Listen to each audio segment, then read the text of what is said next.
Hello, everyone, and I'm here with my with a brand new philosophy video for you right now. So I have a have had I have a, it's my second of 3 days off. So I did my notes for this yesterday, so I'm gonna get this video out of the way so I can move on to other things. um, I'm going to be doing an in-depth discussion of each part of the Communist Manifesto by Karl Marx. We have here is the portable Marx, the portable Karl Marx. It has more than just the Communist Manifesto in it. It has parts of his Capital, has parts of a lot of his other writings and stuff like that. So this was this is the 1848 version, but I believe that this is the translation that was done by Friedrich Engels in 1888.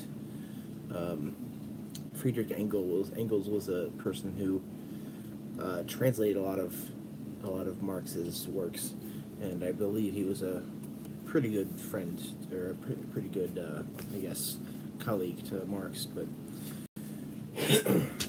so we're gonna start here. So obviously we have the first quote of this manifesto: "A specter is haunting Europe, the specter of communism." So let's think about that. What does the word specter mean? It means some sort of a ghost or an apparition, of course. It says all powers of the old Europe have entered into a holy alliance to exorcise this specter. The Pope and Tsar, Metternich and Guizot, the French radicals, and the German police spies. Where is the party in opposition has not been decried as communistic by its opponents in power? Where is the opposition that has not hurled back the branding reproach of communism against the more advanced opposition parties, as well as against its reactionary adversaries? Two things result from this fact. One, communism is already acknowledged by all by all European powers to be itself a power.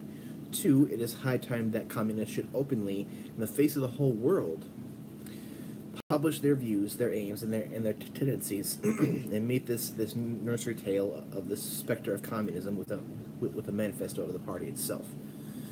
So this is also called the Manifesto of the Communist Party. So the whole thing with this is what he's saying here in the first things. Like, obviously, he moves on to sort of talk. Well, first he talks about capitalism and the way things have come to be with the Industrial Revolution and with capitalism that is in Europe and in the U.S. And that's kind of the capitalism that he's referring to is very similar to the communism that we have now. And I'm doing this book because I believe this will open myself up to discussion. I read this a long time ago, so I'm going to go over it again and do this for you on this channel. So the reason I'm doing this is because it has a lot of historical things. There's a lot of history behind communism. There's a lot of history behind the capitalism versus communism sort of thing, and that's kind of a big deal. And there's kind of a big deal as to how where capitalism starts back in feudalism, and that's the well. There's a big connection between feudalism and capitalism. It's a big thing. So, and it's also what he's saying in this book, not necessarily about what the best thing to do is, but the way things are between the bourgeois and the proletarian. That's kind of a big thing, because what he's saying here also applies to the way things are today. Maybe not in the most detailed form, but there's still the capitalism of the oppressor and the oppressed is still a big thing, where the proletarian, the worker, the laborers, who are the forces of production basically don't have any other worth except for being paid for doing that, and what they make the bourgeois owns. And the bourgeois is the oppressing class. They are the people who own the factories. They own everything, and the industrial revolution has also another really huge part here, because before the industrial revolution, you had basically manufacturing, which was done, more by people than machines, and with the whole industrial revolution, where you have steam, you have machinery, stuff like that, where you need people to operate those factories. And by 1900, you have the whole thing where age, sex, gender, and especially age, because like kids work in factories, and that's way before the labor laws came. It's a huge huge thing here. So, the history of all hitherto existing societies is the history of class struggles. Now, this also, after Marx, I just want to say that this leads to a lot of other figures in the 20th century. You have Georg Lukács. You have, Louis Althusser. You have a lot of people like that, and this also goes back to Hegel himself too, and that's kind of it's also a big thing here. You also have something called historical materialism, and you have talk about class warfare, and you have a lot of Marxists that follow him, and that also is kind of a big deal to philosophy itself, and that's kind of, this is like, just, I want to talk about this so I can get this done, so that I feel like that I can talk more about the people who followed him. So the oppressor versus the oppressed stand in contrast opposition to one another. Revolutionary reconstitution of society at large. So obviously, I don't know if any of you have read Paulo Freire and Paulo Freire has written a lot of books, but one of them that most comes to mind is The Pedagogy of the Oppressed, and he kind of is, Freire brings to light more a lot of what Marx is saying, that we have the oppressor and we have the oppressed. We have a slavish existence with the one being oppressed, and you have the owners, the ones who are doing the oppressing. And what happens is that after a while, the oppressed revolt and take things over, and then the oppressed become the ruling class. They start to own everything, and they do the same things that were done to them in the first place. Now, Marx does say that we can't, that if there is a revolution done by the proletarian, that the proletarian cannot be the one who owns everything. that we can't have the proletarian coming into the same spot that the bourgeois that were revolted against were, because that leads to the same cycle going over and over and over. So that Paulo Freire is another great one to I guess think about here. Rome, Middle Ages. We have lords, knights, and then we have lords, knights. We have a lot of people who are in this Middle Ages, and in the Middle Ages you had feudalism. Feudalism is something I should talk about more because it has philosophical and historical implications. Feudalism of the Middle Ages is something where you have lots of manors. You have lots of certain pieces of land which are owned by knights and lords and such, where you have the serfs who do all the work there. But here the difference between the capitalism of the 19th and 20th century and also 21st century is that in the feudalist state you still have a direct connection between the lords and the serfs, whereas with the bourgeois and the proletarian, there's no more connection between them except for wages, for the laborers, and the laborers being a mere commodity, being pure capital. basically being brought down to being nothing. And that's kind of another big concept that is in Marxist philosophy, is the idea of alienation, where when the person who is a proletarian, who has no choice but to work for the factory and the people who own the factory, and they do all the work because they have to. They have no other choice but to do that to feed their families and feed themselves. So they have no choice. But in that process, what they do, their production, what they make, with the things that they do, are taken from them, and that's part of who they are. And that's another concept that I want to get into in more depth. Modern bourgeois society supported from the ruins of feudal society, and we have, it hasn't done away with class antagonisms. We have new classes and new conditions of oppression. So in a way, the class struggle, the class antagonisms of the bourgeois versus proletarian is worse than what we had in the feudal society. Even though they were pure slaves and serfs, it still is a huge, what he's talking about here is not a good thing, and he has a solution for it. I'm not all about the solution. So basically, what I want to talk about in a separate video is you have capitalism and communism, two extremes of one spectrum. Capitalism, obviously, in this country is not working. Communism, as we've seen to occur, at least in its radical stages, in Russia, hasn't worked. Obviously, China is still the People's Republic of China. That's still a somewhat communist society, but it's not extreme communist like Lenin and Stalin in Russia. So that's a different animal. The bourgeoisie possesses the distinctive feature of simplified class antagonisms. Society as a whole is more and more splitting up into two great hostile camps, two great classes directly facing each other, the bourgeoisie versus the proletarian. Proletariat.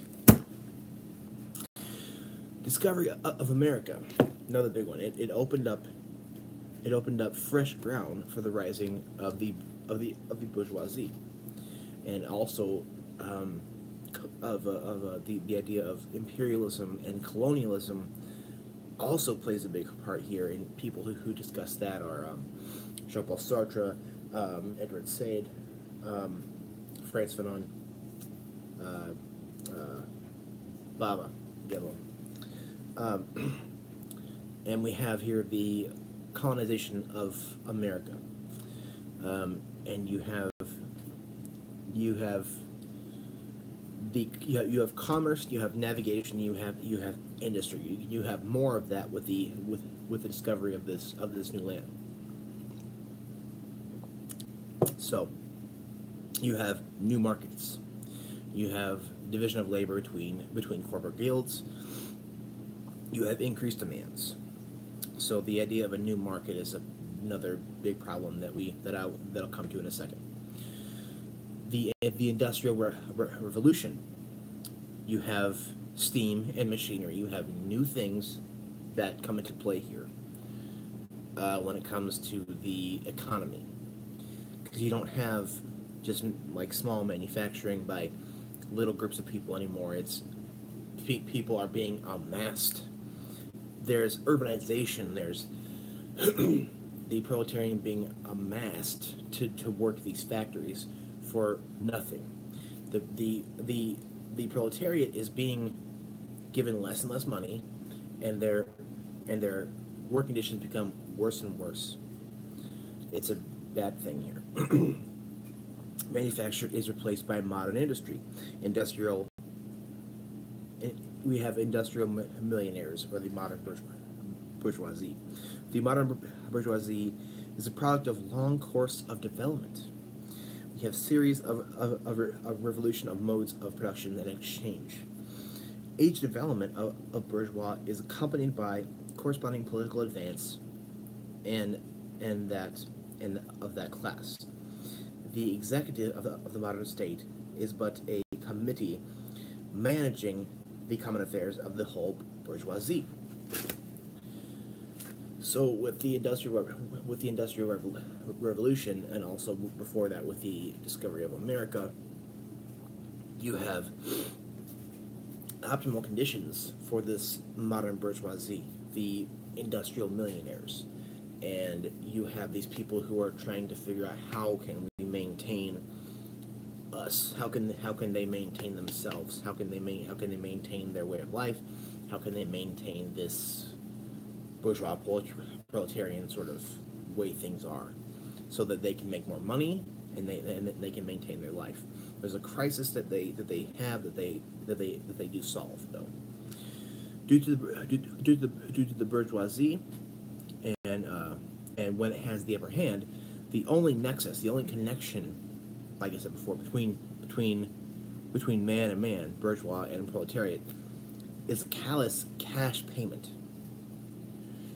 It has resolved personal worth into exchange value.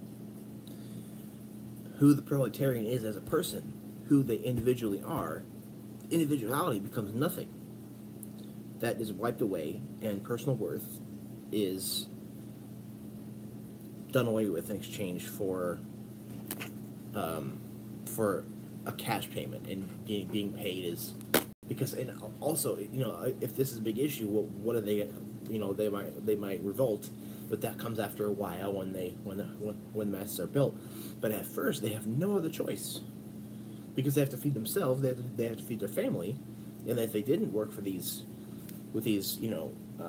people with fat stacks of cash, then they wouldn't have a way of doing anything at all.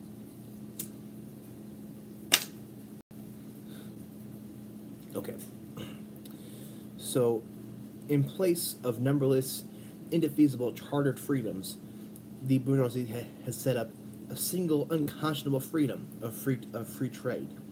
So, we have feudalist the feudalist kind of exploitation veiled by religious political illusions. So in feudalism you have exploitation, of course, but it's veiled by, and there's also obviously a more connection because it's veiled by religious and political illusion as to why the serf has to do these things. But the bourgeoisie has substituted this for naked, shameless, direct exploitation, brutal exploitation. The bourgeoisie converted the physician, the scientist, the poet, the lawyer, the priest into paid wage laborers. So it doesn't matter who you are anymore. You're just a worker. You're just somebody who does work for this, for this industrial millionaire. You don't matter as a person anymore. You're just a worker, and you're paid, and you don't own anything. What you make is not you anymore.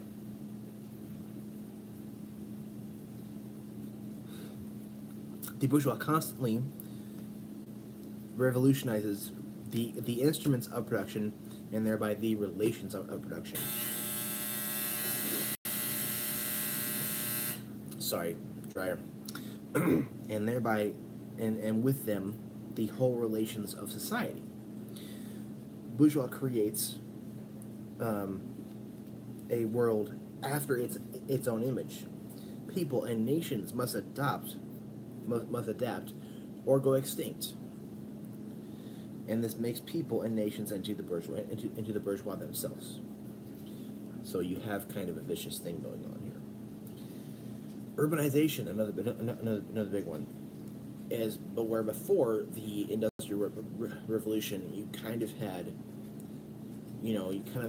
people who were scattered amongst the country. You had more scattered population, where they're exchanging that for people amassed into huge cities, so that they can get more laborers and get more people to do that stuff. Where I remember in history class, I remember in college and in high school, learning that in the 19th century and early 20th century, what you have is people who were farmers who owned a piece of land who were trying to farm and trying to make money and trying to serve their livelihood, who could no longer afford that and had to go live in the city to work for the fucking bourgeoisie. And that happened a lot, and people were amassed. There were masses of the proletarians, there were masses of proletariat people who were basically wage laborers, a cash payment. We have urbanization, which is centralizing the means of production.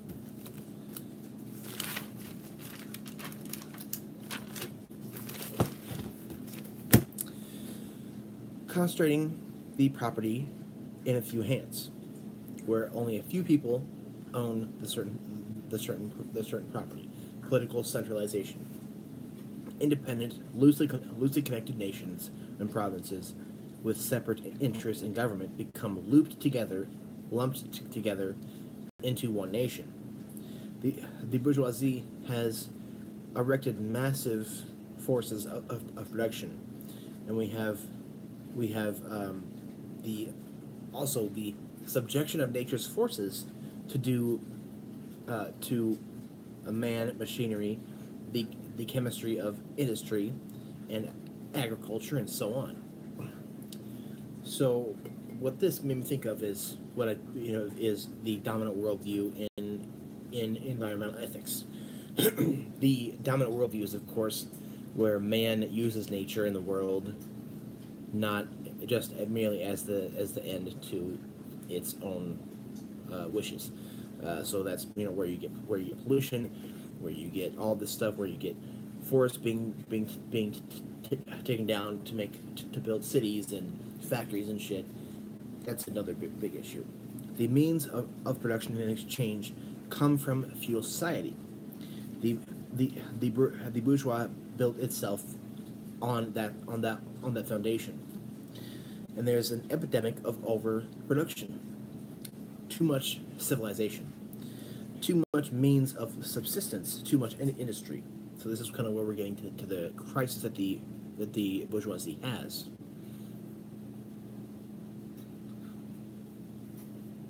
It's kind of but they come to this crisis, but they solve it.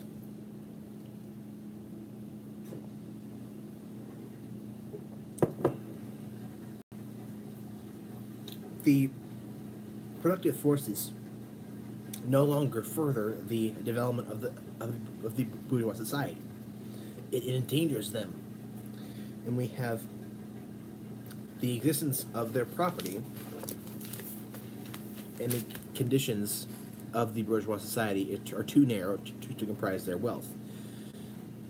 And so we have kind of a narrow group of people where we have too much civilization, you have too much means of production, too much means of subsistence, and that kind of endangers them because they're too narrow. So they're going to try to solve this crisis by enforced distinction of a mass of productive forces. We have conquest of new markets. This is kind of imperialism, where a certain country goes and takes a certain place which wasn't claimed by any nation in Europe, and make that into a new market. That's exactly what happened when America was discovered by accident by Columbus. The England claimed the East Coast territory, and they made colonies out of that, and they made new markets out of that. So, and you have the paving of the way for more extensive and more destructive crises. So on the other hand, we have these motherfuckers over here, and then you have the proletarian, the proletarians, those who hold weapons that bring death to the bourgeoisie. The proletarian is the capital. Classes of laborers, modern working class. They sell themselves piecemeal. Their labor increases capital. They are a commodity, and exposed to the fluctuations of the market. Their work has lost all individual character, and they are the appendage of the machine. The cost of production of the workman is reduced when you have the repulses, the like I said, the work conditions, the repulsiveness of work increases, and the pay decreases. Modern industry created the great factory of the industrial capitalist, and you have despotism. Despotism is kind of was more often looked at as like an absolute monarch in a way, somebody who owns everything, somebody who is in control of everything. It's abusive control, and you have extremely cruel power. The proletariat is recruited from all classes of population, and with this case you have occasional revolting, and there's a way that they're going to come and have more of a they're going to revolt, and each time they do that, they'll be closer to their success as they further amass.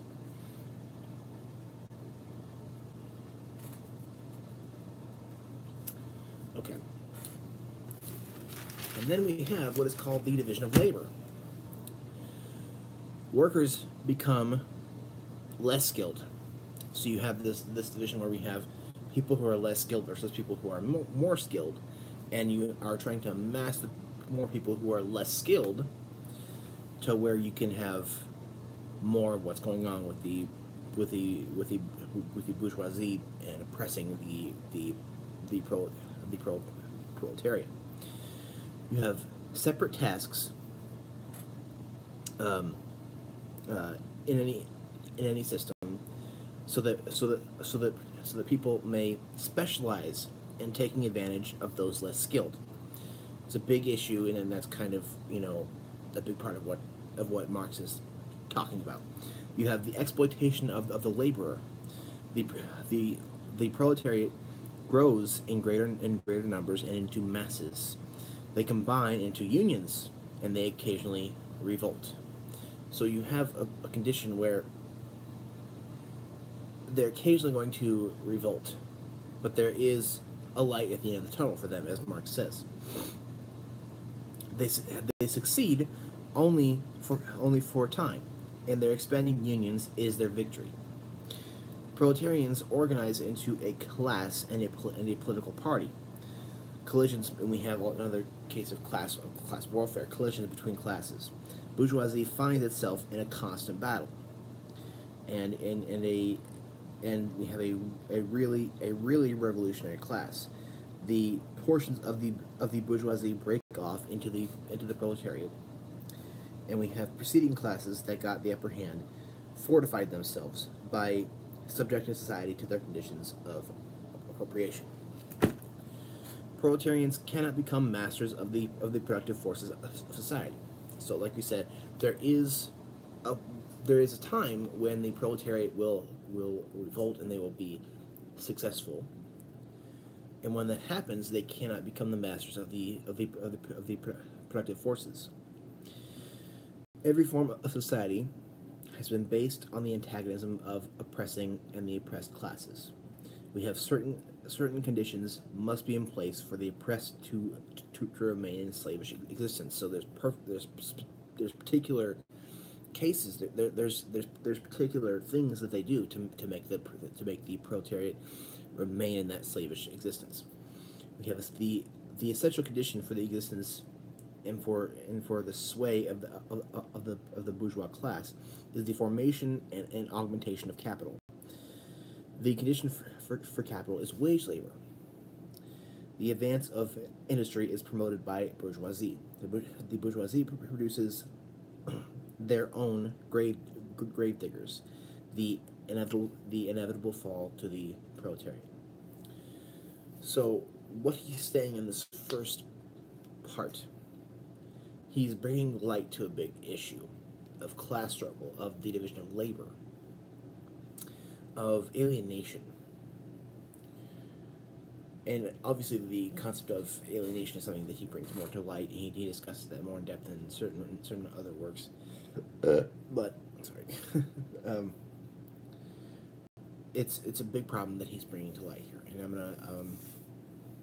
gonna follow this up with more with videos further on each part. So thank you very much for watching. Let me know in the comments if you have any questions. Comment below if you think I butchered something, and if you wanna correct me, for sure do that. And you guys have a great day.